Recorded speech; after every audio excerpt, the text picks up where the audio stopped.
Nós até aqui vimos conversando sobre o modelo do equilíbrio geral, né? Essa é a jornada que a gente fez até aqui. A gente fez uma jornada em que a gente passou pela metodologia em ciências sociais, a gente discutiu o que é o conceito de construção social da realidade, falamos sobre história, falamos sobre economia matemática, fizemos a crítica, né? E deixamos esse assunto em suspenso. Suspenso porque logo em seguida entramos com o equilíbrio geral, que não trata de história, trata da matemática. Então, a operação que a gente costuma falar que é feita é uma operação empobrecedora. Eu explico ela rapidamente para vocês. Quando a gente está no domínio da frequência, quer dizer, vocês vão se lembrar, por exemplo, pensem agora num gráfico da Bolsa de Valores. Alguma coisa muito incerta, que pode ser também o batimento cardíaco, que pode ser a variação de óbitos de Covid ao longo dos meses, que pode ser também a variação da população de patos numa lagoa, enfim. A realidade ela se apresenta segundo trajetórias aparentemente erráticas, que por vezes revelam ciclos e tendências. Mas às vezes isso também é arbitrário.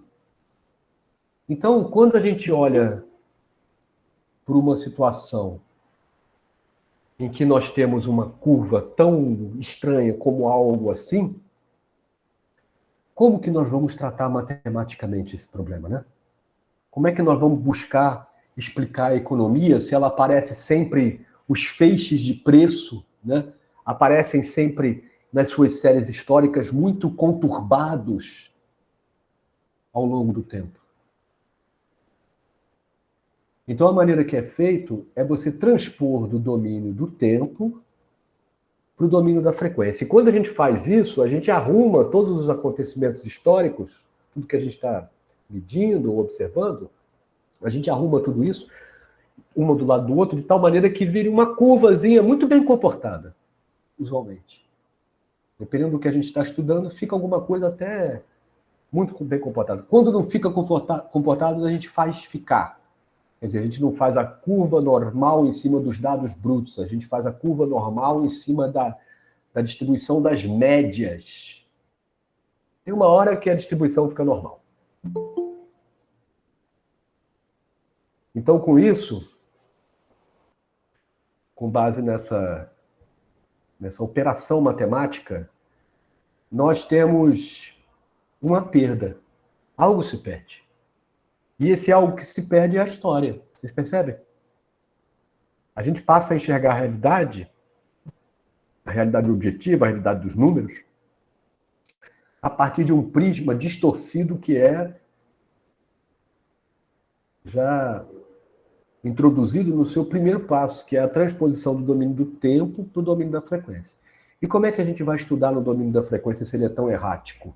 A gente não vai estudar ele matematicamente, nós vamos estudar ele a partir da história, né?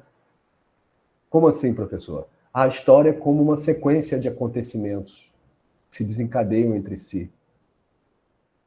O próprio processo de construção social da realidade. Diacronicamente, todos os seres humanos ao mesmo tempo produzindo acontecimentos e gerando a realidade, como também sincronicamente.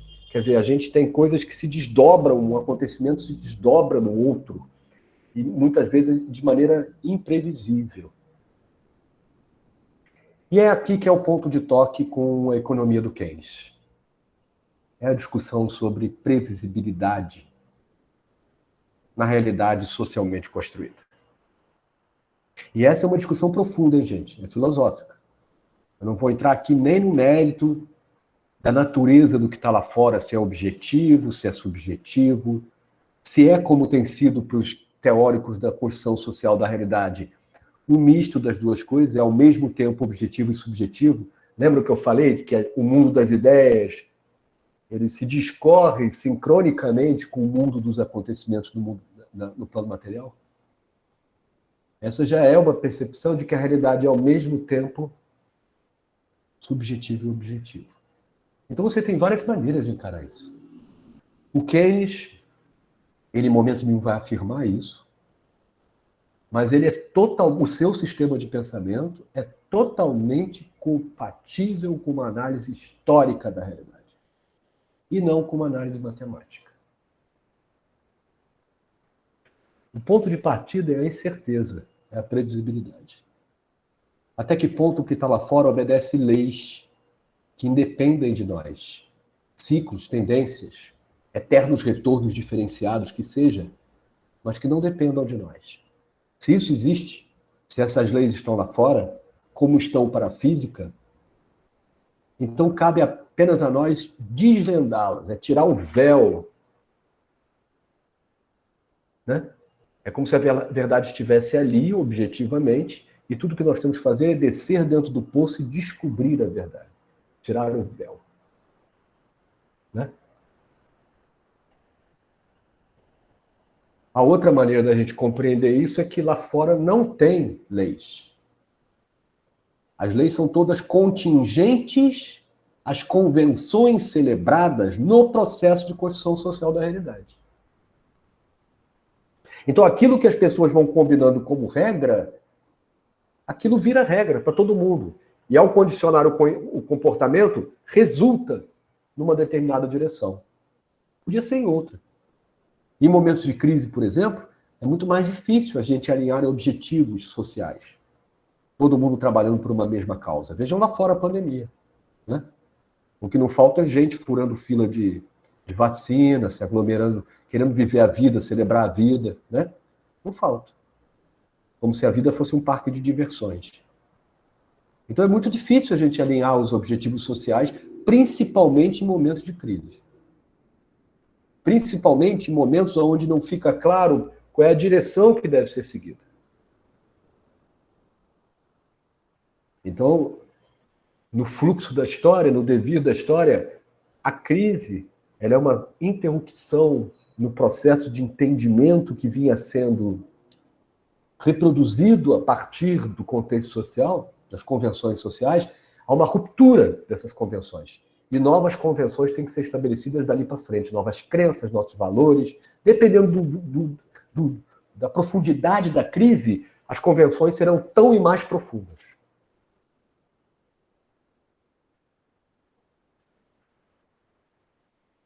Então o Keynes ele presta atenção nesse processo simultâneo entre aquilo que vai dentro das cabeças e aquilo que vai sendo construído como realidade histórica, o peso da evidência. Né? Mas eu vinha dizendo para vocês que a gente pode puxar isso de várias maneiras, e a maneira mais elegante é sempre discutindo a incerteza. O modelo do equilíbrio geral acredita na verdade única, universal, e acredita nas leis, acredita na objetividade da realidade. Portanto, ele acredita em respostas que têm que ser encontradas e que dependem de nós. Então, é como se o sistema econômico ele fosse perfeito em si e quem o transgride somos nós. Como se fosse uma entidade acima do próprio processo de construção social da realidade. O que é intrigante para o engenheiro.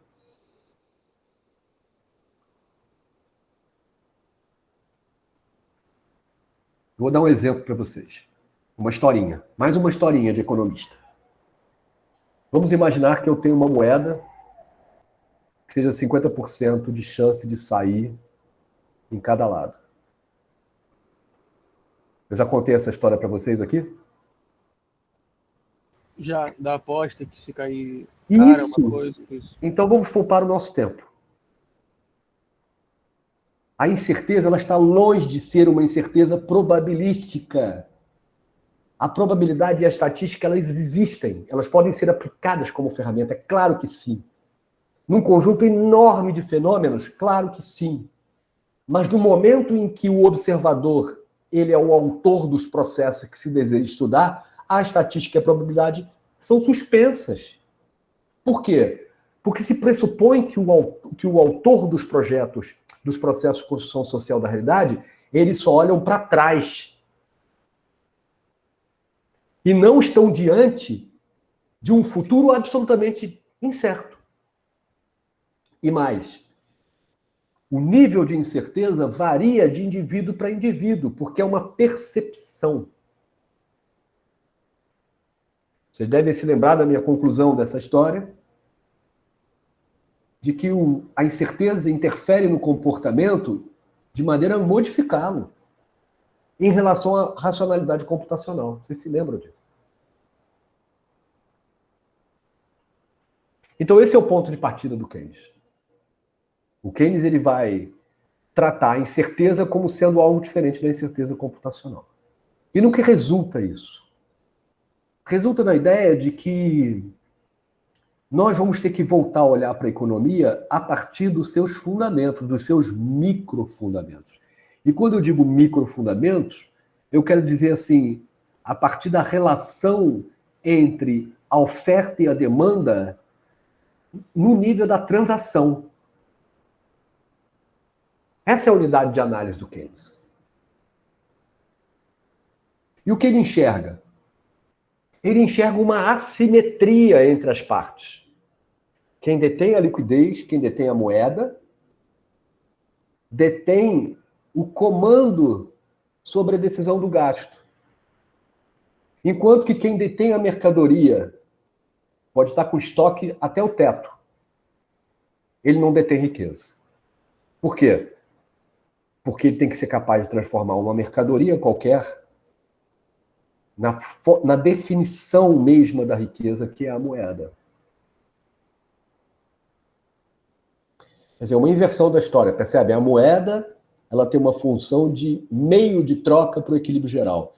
No Keynes, desde o início, a moeda já define a assimetria numa relação de gastos, numa relação de trocas. Ela diz, olha, existe uma temporalidade, existe uma direção. A troca não acontece de maneira impessoal.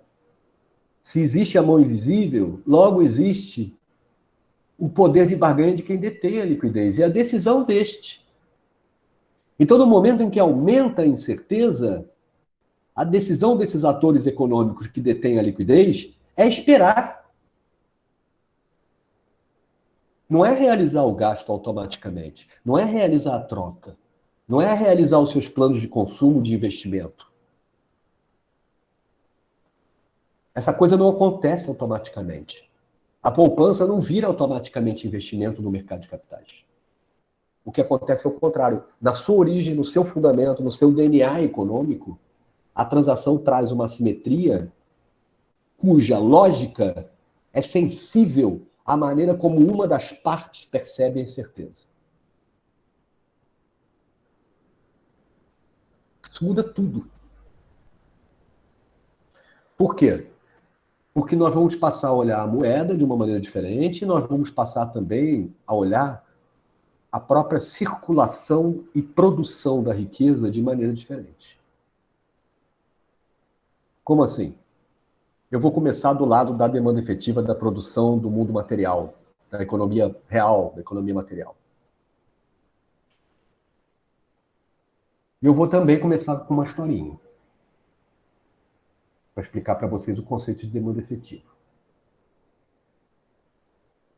Eu tenho uma moça que trabalha na minha casa, ela é diarista lá. E aí ela conta que chegou uma pessoa da NET, é um lugar dominado por milícia onde ela mora. Então veio uma pessoa da NET querendo instalar um segundo ponto da NET lá para ela. Ou da TV a cabo, não precisa ser a NET, pode ser uma outra marca. É uma história hipotética. E NET porque eu sou assinante. E aí, então o instalador dessa TV a cabo, ele faz uma oferta ilegal. Ele diz o seguinte, olha, se eu instalar o segundo ponto aqui por dentro da operadora de TV a cabo, eu vou te cobrar R$50 por mês por esse ponto. Enquanto que se você fizer comigo aqui, só precisa me dar esses R$50, não precisa me dar mais R$50 nenhum. Aí a moça veio para mim com esse dilema. Ou seja, veio o professor de economia com o dilema. Eu faço essa transgressão ou eu não faço essa transgressão? Bom, a resposta óbvia é não faça essa transgressão, né? Dai a César o que é de César. Não é assim que a gente transforma nem desenvolve o país. Não é assim. Porém, a título de exercício, vamos ver qual seria a lógica do economista? Eu entendo a lógica do advogado, entendo a lógica do engenheiro. Vamos ver qual seria a lógica do economista? O economista pensaria assim: vamos examinar o que você está querendo fazer. Na primeira opção, você vai entregar R$ 50 todo mês para a operadora de TV a cabo. Ao fazer isso, você perde o comando sobre R$ 50 todo mês, porque automaticamente você abre mão da sua liquidez e realiza esse gasto. Então, o que é gasto seu vira renda da operadora de TV a cabo todo mês daqui por diante. Você perde completamente o comando sobre aquele fluxo de renda seu, porque ele já começa a ser carimbado no fluxo de gastos. Então você se insere dentro do mundo dos mercados, criando um compromisso de fluxo. Enquanto que o que a empresa de TV a cabo vai fazer com essa renda? Bom, o que é gasto do cliente vira renda da operadora de TV a cabo. Agora a operadora de TV a cabo vai pegar aquela receita dela e vai pagar os seus custos. Entre esses custos estão os bancos do exterior, por hipótese. Ela tem endividamento externo. Quando ela paga os bancos no exterior, por hipótese, esses recursos que foram gastos pela empresa viram renda dos bancos lá fora e tchau. A gente nunca mais ouve falar desse dinheiro. Ou, na linguagem do Keynes, desse circuito de demanda efetiva. Ele vai embora do país. Ele vai gerar renda, gasto, renda, gasto, renda, gasto, renda, em outro lugar. Agora vamos ver o que acontece na alternativa do rapaz da operadora de TV a cabo, que é vizinho lá da moça que trabalha lá em casa, e que já tem uma relação de proximidade. O que é gasto da moça vira renda do rapaz. E aí o que o rapaz faz com esse dinheiro? O que é renda dele também vira gasto. Ele vai pagar a mercearia, ele vai pagar a academia de ginástica da esposa dele, e ele vai pagar a creche onde estuda a filha. O que é gasto dele virou receita da professora de educação física, da professora da escola, da moça que trabalha na farmácia. O que é renda dessas pessoas vai virar gasto em outros lugares da própria comunidade. Então existe um circuito de formação de gasto-renda na dinâmica econômica, na microdinâmica econômica, aonde a gente pode experimentar a própria intensidade do trabalho humano, do emprego do trabalho humano, do emprego das tecnologias. Eles só existem, essas consequências econômicas, se antes, na sua origem micro, ocorre o gasto. E o gasto não é só ele ocorrer ou não. Importa para o Keynes o canal. É muito diferente se eu gastar na net ou se eu gastar com o rapaz lá, diria um economista de corte keynesiano. Veja, eu comecei não defendendo isso. Eu só estou querendo mostrar para vocês que a realidade é complexa.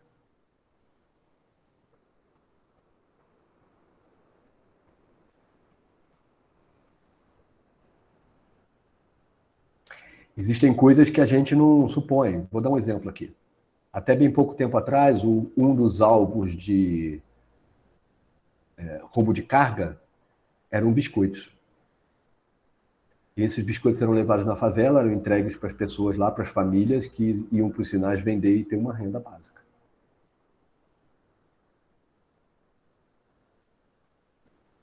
Aí essas pessoas recebem essa renda básica, gastam lá mesmo na comunidade. Durante um tempo, você sustenta a demanda efetiva de uma determinada comunidade e, com isso, garante níveis de emprego e atividade econômica.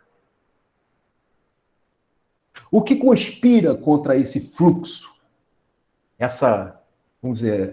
esse domínio de aprisionamento da demanda, dos circuitos de gasto-renda? São os escapamentos.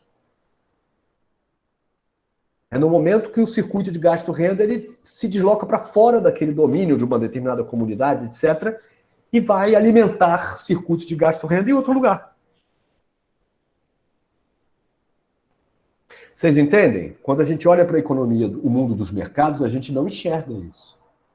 A gente enxerga apenas relações impessoais, distantes, onde essas questões não entram, não são levadas em consideração. Por quê? Porque quando a gente olha do ponto de vista da sequencialidade, da cronologia dos microfundamentos da economia, o que a gente percebe ali é um fenômeno que não é facilmente percebido na macro, vamos dizer, na mesoeconomia do senso comum. A gente tem que parar para pensar. E quando a gente para e pensa, a gente conclui com o Keynes. Porque isso muda tudo. Vou dar um exemplo. Por que essa renda básica que está sendo discutida no Congresso Nacional e com o Ministério da Economia e tudo mais, ela é tão importante nesse momento da pandemia? Por quê?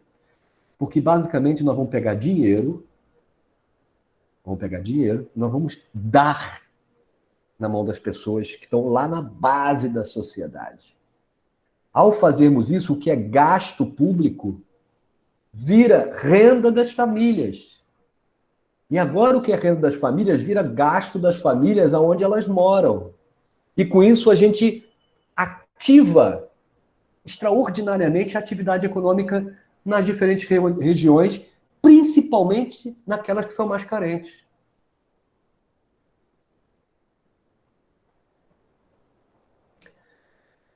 A construção civil ela possui um efeito notável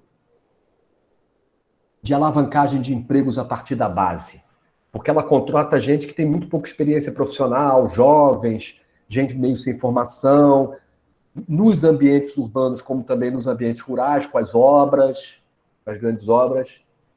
Então a construção civil, seja de residência, seja de grandes projetos, ela injeta demanda efetiva na base. É como se a gente puxasse pelo próprio cabelo para ficar em pé. Ou seja, o que o velho Celso Furtado nos dizia faz todo sentido. A miséria é a nossa oportunidade, minha gente. Se nós dermos emprego para as pessoas, se elas receberem salário, a nossa economia volta a girar no sentido correto.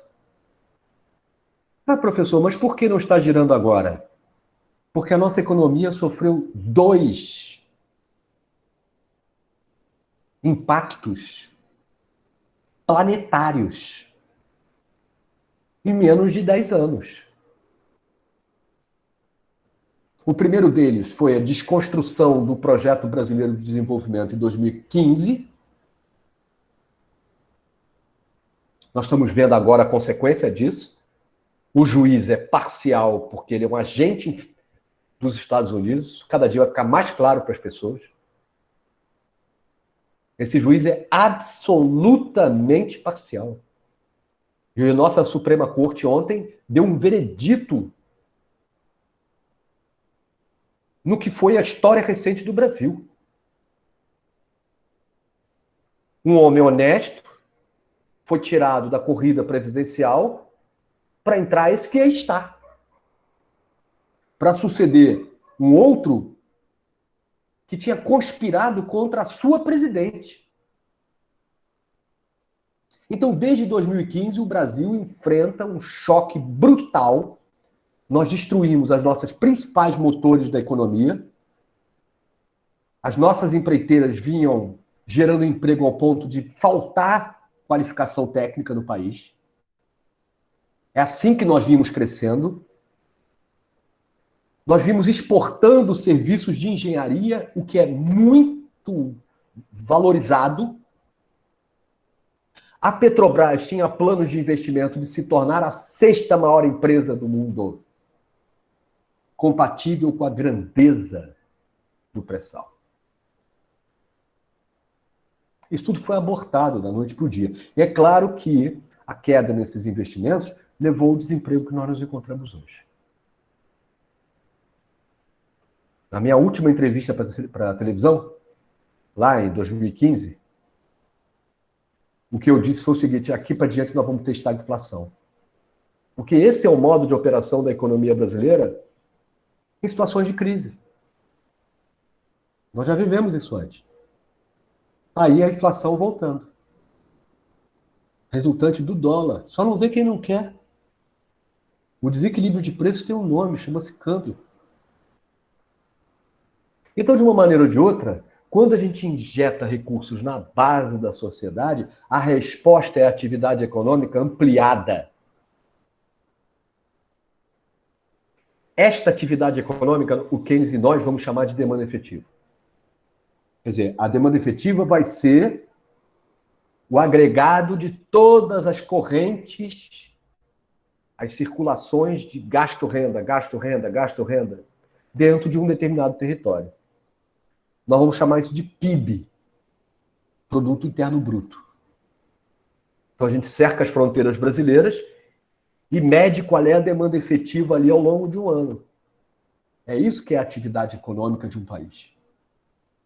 Mas o seu microfundamento é a ideia de que ela depende dos canais. O que significa dizer que a renda não é uniformemente distribuída por todo o território. Aonde nós temos mais concentração de emprego, gasto e renda, nós vamos ter mais atividade econômica. Aonde não tem, é como se fosse um tecido gangrenado. As grandes comunidades suburbanas, né, agregados suburbanos, que são regiões das cidades, das urbes, que estão muito atrasadas em relação à prestação de serviços públicos, para dizer o mínimo, essas regiões elas têm escassez de demanda efetiva. Você não encontra um comércio legalizado que pague impostos, que tenha funcionários com CLT, que garanta direitos, que essas pessoas morem bem, que paguem aluguel, que esse aluguel seja declarado, que paguem a conta de luz, etc. De maneira que ali a demanda efetiva fique restrita, que ela seja produzida e gasta ali. Porque a companhia de luz vem e também realiza investimentos, ela tem manutenção, ela emprega pessoas da comunidade. Então, o nível de desenvolvimento da própria cidade depende da erradicação desses tumores gangrenados, onde falta demanda efetiva. Não é surpresa, por exemplo, que quem traz demanda efetiva para esses lugares é o tráfico. A milícia não traz demanda efetiva. A milícia suga demanda efetiva. Quem produz demanda efetiva é o tráfico.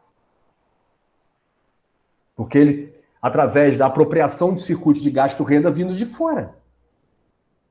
E uma boa parte é gasta na comunidade. Isso explica um monte de coisa. Quer dizer, apesar da milícia ter o poder da polícia do lado, daqui a pouco vão se associar com os traficantes. Não tem jeito, porque a demanda efetiva provém do tráfico.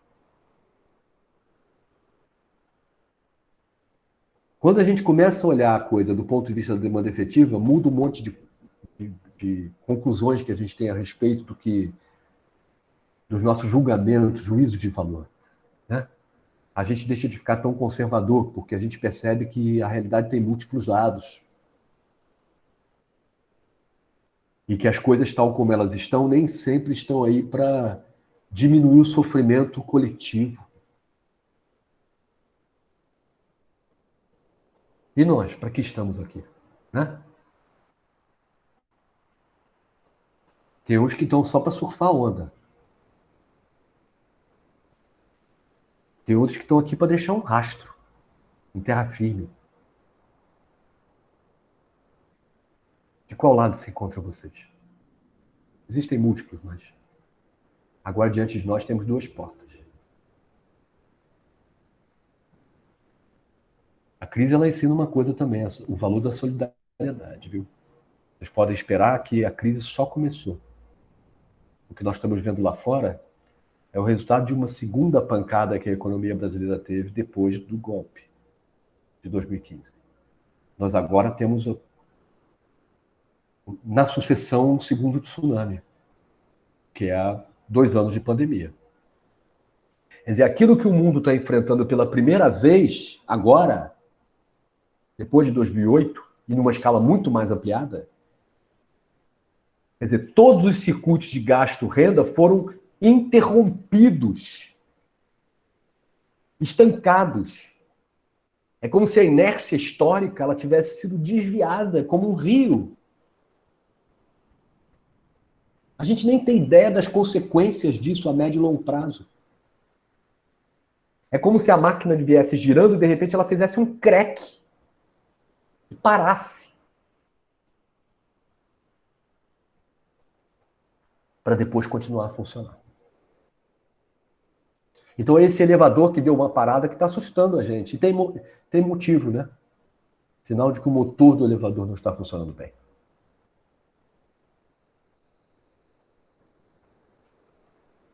Então, o grande desafio do Brasil hoje é conter o avanço da pobreza.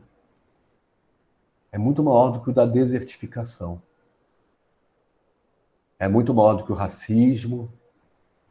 É muito maior do que o feminismo. É erradicar, é um sonho impossível. O que nós temos é que conter, como uma avalanche.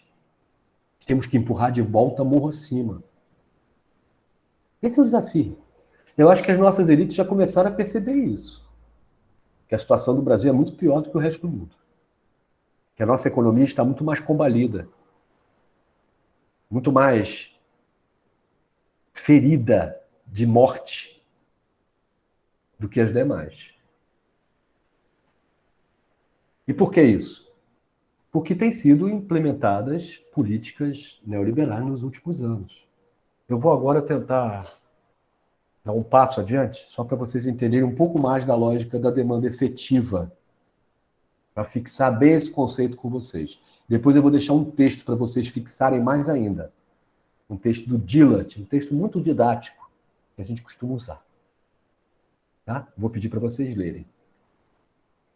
Lerem mesmo, estudarem, vai cair na prova. Qual é a ideia? A ideia é que o Guedes, e antes dele o Henrique Meirelles e outros que passaram por ali, recentemente, todos filiados a uma corrente que nós identificamos como ultraliberalismo, que aplica o modelo do equilíbrio geral indiscriminadamente. Essas pessoas, elas zelaram muito pelo orçamento público e cortaram muitos gastos governamentais. As empresas, nesses últimos anos, também têm mandado muita gente embora, o que tem dado prejuízo. Então, numa situação em que as empresas estão mandando embora, a política pública é também diminuir gastos, vamos ver o que acontece.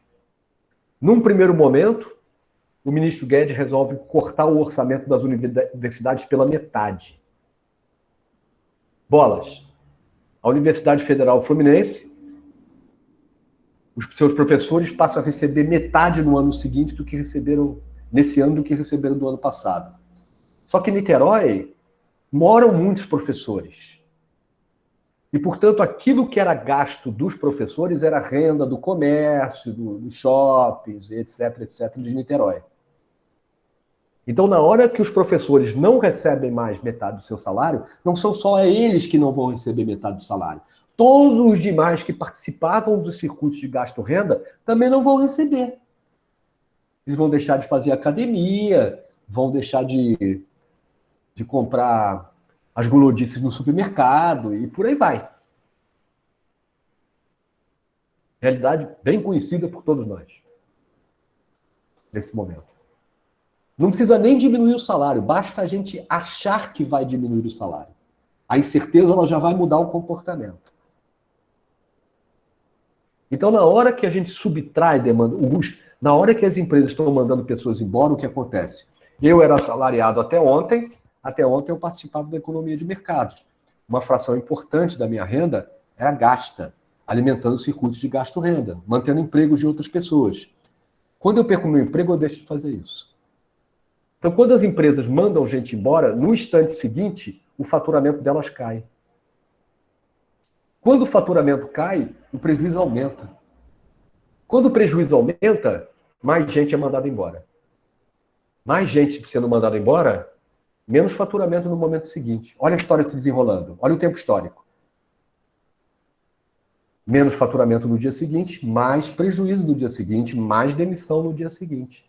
No dia depois da manhã, a situação só piora a ponto de levar a economia para próximo da instabilidade, que é econômica, mas também é política.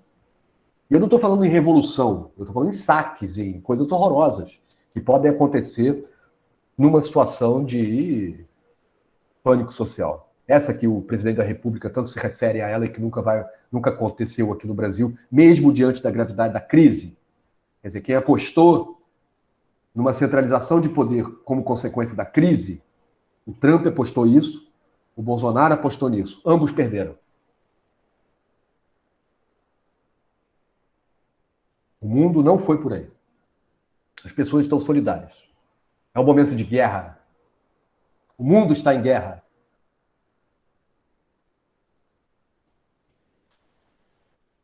Então, de maneira que, quando as pessoas vão sendo mandadas embora, piora a situação, e quando piora a situação, mais gente é mandada embora. Não tem fim isso. Se o Estado Nacional faz a mesma coisa, se o governo também tem a política de, opa, estou arrecadando menos porque tem mais gente desempregada, menor a renda. Menor a renda, menor o imposto sobre a renda. Menor o imposto sobre a renda, menos eu consigo gastar. Se eu for também ter a mesma lógica de uma dona de casa ou de uma empresa, eu quebro o país. Porque eu vou produzir desemprego junto com as empresas. Só que as empresas têm uma lógica diferente do governo. O objetivo do governo não é maximizar orçamento. Não é uma lógica financeira como a de uma dona de casa. Isso é uma falácia, né, ultraliberal. As pessoas responsáveis do nosso país, elas percebem que neste momento nós temos que ter um projeto para o país. Um projeto que compreenda as múltiplas necessidades urgentes de serem vencidas. Reparem, o que o período do PT fez foi nada mais, nada menos do que servir o grande capital exportador do país. Construiu-se fontes de energia, blocos de energia para atender a indústria de transformação e construíram-se corredores logísticos para a exportação da soja, inclusive fluvialmente, lá pelo Amazonas. Ferrovias e tudo mais. Foi isso que foi feito. Sensacional. Fizemos também o petróleo, fizemos muita coisa importante para a industrialização do país. Tudo isso foi feito, é bem verdade. Mas isso tudo se foi, né? Se perdeu. Não teve permanência. Então é necessário ter um projeto de longo prazo para o país. De uma forma ou de outra, muitos industriais se empolgaram. Eu vou dar um dado para vocês. Essa mesma Ford que foi embora anteontem aí do Brasil, algumas semanas atrás do Brasil, anunciou e fechou já a fábrica, essa mesma Ford contribuiu para aumento da oferta de automóveis de 3 milhões em 2003 para 5 milhões em 2012. Quer dizer, nós praticamente dobramos a capacidade de produção de automóveis em uma década. Repare, a gente em toda a formação industrial brasileira nós chegamos num ponto e numa década nós praticamente dobramos. Eles acreditaram na gente. Quer dizer, o projeto brasileiro não é só um projeto dos brasileiros. É um projeto do capitalismo no Brasil. Agora, esse capitalismo tem que ser um capitalismo que contribua, que se beneficie do emprego e da renda dos brasileiros. Quer dizer, quanto maior a renda e o emprego no Brasil, maiores vão ser os mercados potenciais para os produtos industriais que têm um plano de investimento no nosso país. Percebem? Esses interesses industriais não necessariamente são de brasileiros. Nós recebemos o capital internacional produtivo de braços abertos. Aqui não se trata de nenhuma economista xiita. Só queremos capital nacional. Isso é irrealizável, gente.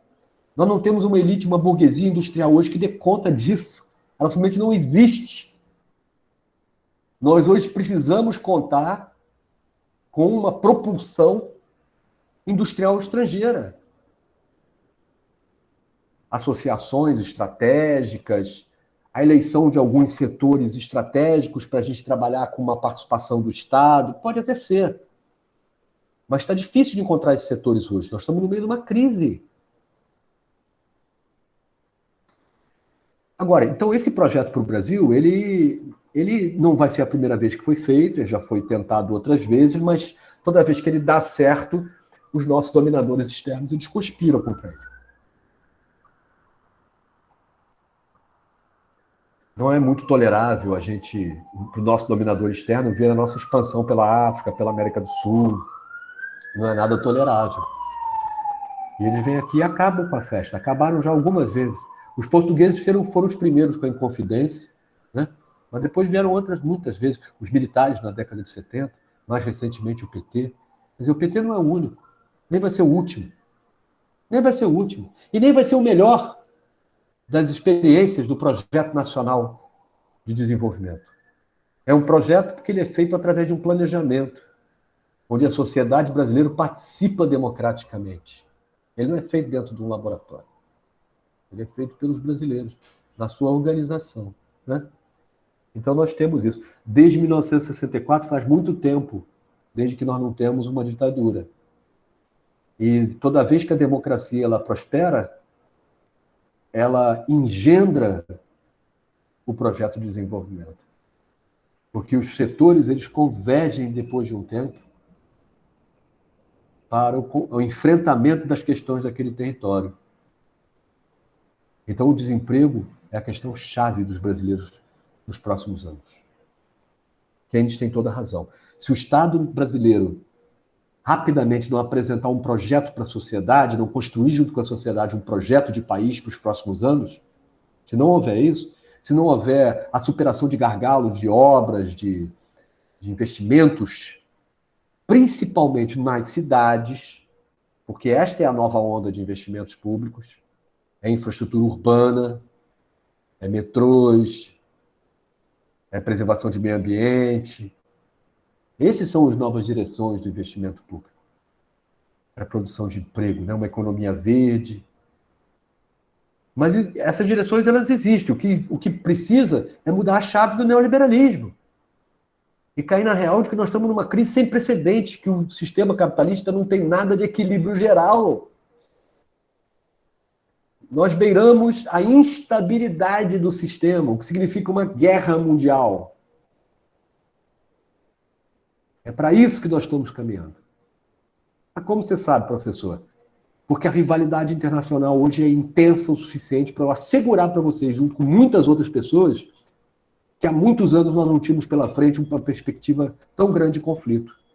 Porque a China, hoje, principalmente depois desses meses de pandemia, está com um impulso de crescimento que dificilmente vai ser seguido pela retomada norte-americana. O que significa dizer que os chineses são gigantescos, são uma economia enorme de 1,5 bilhão de pessoas, e essa economia passou voando pela economia ocidental. Então, ou você pega o teu adversário na hora que ele está te ultrapassando, ou você nunca mais vai vê-lo. Ok? É motivo suficiente para vocês? Não é uma economia de mercados funcionando espontaneamente e os governos mínimos interferindo o mínimo no comportamento espontâneo dos mercados, do livre fluxo, das trocas como sendo o melhor meio para gerar prosperidade entre as pessoas e a sociedade. Não é esta fantasia. A realidade que está lá fora, a realidade histórica, aquela que dói na carne e angustia o coração, essa realidade ela é uma realidade onde o poder se relaciona com a riqueza, onde no microfundamento o Estado Nacional ele é protagonista das experiências bem-sucedidas, civilizatórias. Quem inventa o Estado Nacional é o capitalismo nacional, e não o contrário.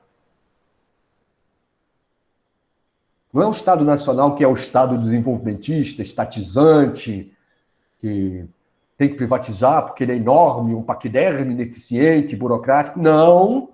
Quem inventou aquilo ali foi o capitalismo nacional. Quem quer acabar são os banqueiros. Mas quem inventou é o capitalismo nacional. É aquele que nos dá empregos. Ou, refraseando, o capitalismo com interesses no território brasileiro. Para além do clube dos banqueiros, da mídia corporativa e do sistema judiciário. Para além desse complexo, a economia brasileira reage. Economicamente, mas antes disso, politicamente. Reencontrando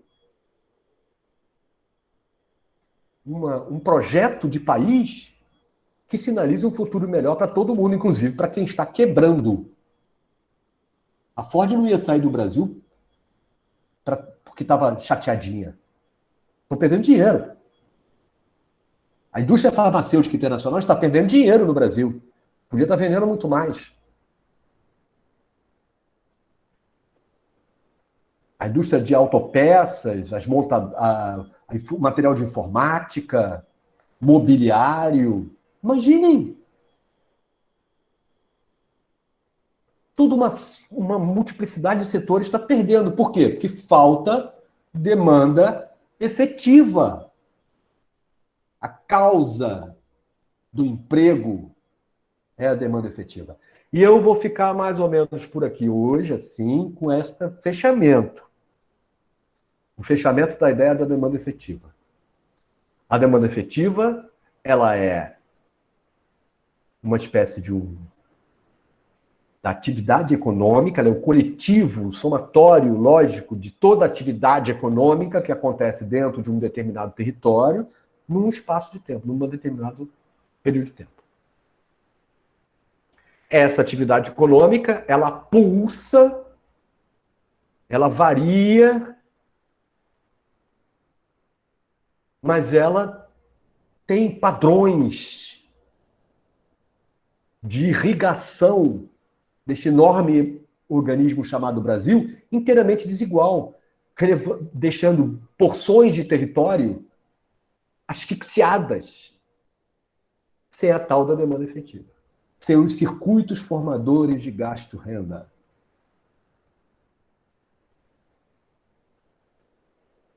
Eu vou terminar aqui com uma última provocação. No neoliberalismo, a causa do investimento e, portanto, do emprego é a poupança.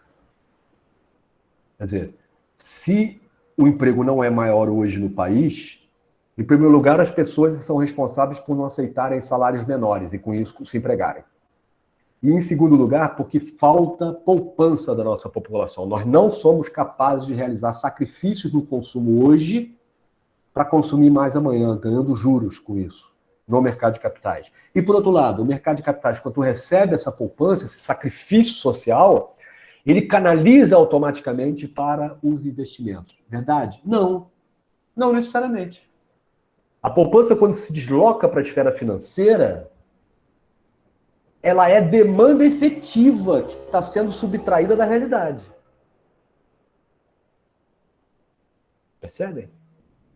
Quando você deixa de gastar e poupa, o que você está fazendo não é produzindo emprego e investimento. O que você está fazendo apenas é realizando uma aplicação financeira e deslocando aquilo que você ia gastar no mundo real, gerando emprego e renda, você desloca para uma esfera do cassino. Sem nenhuma garantia de que aquilo vai se transformar em emprego ou não. Ou seja, em investimento real ou não, ou em projetos ou não. Por quê? Porque o dinheiro se acumula sozinho, através das bolsas de valores, da valorização dos mercados de capitais. É o dinheiro se autoalimentando, ele não precisa voltar para a realidade incerta e arriscada para se acumular. Ele agora pode se acumular diretamente na esfera financeira.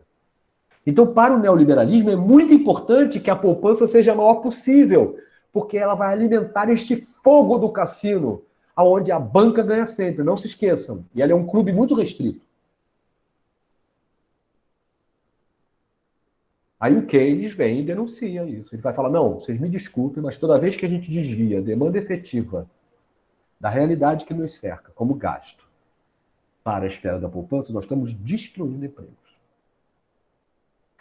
O correto é as pessoas gastarem. A gente tem que aumentar o crédito delas para elas gastarem.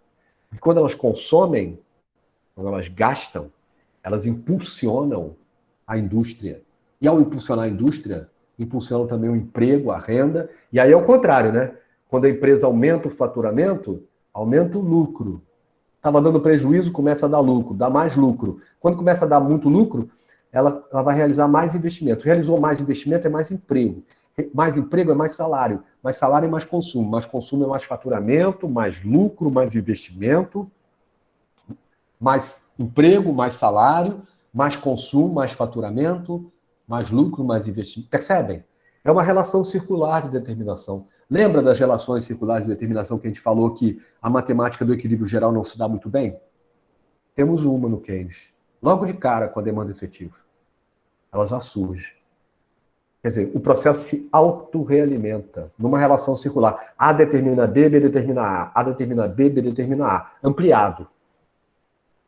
Quer dizer, na hora que todo mundo começa a ter lucro e começa a investir, essa é a hora que a coisa se autorrealiza, porque o teu investimento, a tua nova oficina, a tua nova fábrica, a tua nova plantação, elas vão encontrar demanda no futuro. Quer dizer, eu emprego hoje, as pessoas produzem, elas, por estarem empregadas, elas compram depois e absorvem a produção. Existe uma relação de circularidade nisso. O que torna também a economia muito perigosa, longe de uma tendência natural para o equilíbrio. Observem, é como se fosse um avião que estivesse voando. O motor é o gasto. E aí, esse avião, na hora que o motor está poderoso, o gasto está grande, ele está ganhando altitude, percebem? Porque mais gasto, mais renda, mais lucro, mais investimento, mais emprego, é como se a economia estivesse decolando e andando na vertical, subindo, subindo, ganhando altitude. Não precisa do Estado nessa situação. Aí sim o Estado tem que ser mínimo, ele tem que se retirar da economia, percebem? Mas é longe da crise. Não é na crise. É no momento da prosperidade. Aí sim. Aí vamos fomentar o empreendedorismo privado, o capital privado, vamos falar isso tudo. Vamos formar uma burguesia no Brasil. Mas nesse momento de crise, nós vamos vender todos os anéis e não vai sobrar nada. Percebem? De maneira que nós vamos, ou nós revisamos a política que está lá fora hoje, ou o Brasil vai penar durante os 2 próximos anos. Eu acredito que o tal do centrão, que compreende muita gente que está perdendo nesse momento, eles vão corrigir o ultraliberalismo, né? Eles vão corrigir esse ultraliberalismo na direção de um liberalismo desenvolvimentista. Existe. A gente convive muito bem. Há diálogo, há entendimento, há construção. Com o ultraliberalismo não dá. Porque ali por detrás há mais intenções. Intenções de favorecer grupos muito restritos, porém muito poderosos. E eu falo aqui dos interesses financeiros mesmo. Do clube dos banqueiros. Que assinou uma carta outro dia aí contra o Bolsonaro. O mesmo grupo que ajudou a elegê-lo. Agora está pedindo para ele sair. Por que isso? Porque já ganharam muito até aqui, daqui por diante vão perder, eles querem outra coisa. Então não há compromisso com o país, percebe? Vocês vão ver quem tem compromisso com o país pela coerência. Nos bons e nos maus momentos, a gente está sempre no mesmo lugar. Né? Nós, economistas do desenvolvimento, a gente não decepciona. Você não vai encontrar nenhum banqueiro entre nós. Você não vai encontrar nenhum industrial muito desenvolvido, muito rico. Porque a vocação é a da busca pela história, né? Pela compreensão da história. É isso que se trata. Então eu vou ficar por aqui hoje. Eu espero que vocês tenham tido uma boa introdução ao Keynes aqui agora, porque de fato a demanda efetiva é o principal conceito dele, com esse primeiro bloco de conhecimento do sistema de pensamento dele. A gente já entende coisa beça lá fora, a gente entende a importância do investimento, né? Investimento industrial, porque ele gera emprego de boa qualidade, né? De que maneira que esses empregos de boa qualidade ajudam a criar outros empregos de boa qualidade. Como é burrice, nesse momento, a gente jogar fora o Estado brasileiro, se é tudo que nós dispomos para sair desse buraco em que a gente se encontra, né? Eu espero que também tenha ficado claro isso na aula de hoje. Eu vou dar para vocês lerem o texto do Dillard, e nós, na aula que vem, vamos tratar sobre o segundo e o terceiro bloquinho do sistema de pensamento do Keynes, que é a sua teoria sobre juros, e a cereja do bolo do Keynes, para mim, uma das maiores contribuições em ciências sociais, que é a sua teoria das expectativas. Tá bom?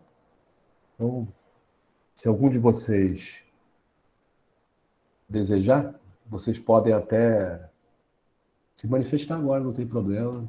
Fiquem à vontade. Eu vou tentando aqui desligar as coisas, mas não é muito simples.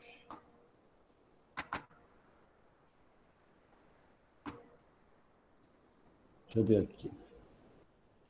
Ah, é aqui. Pronto. Agora falemos.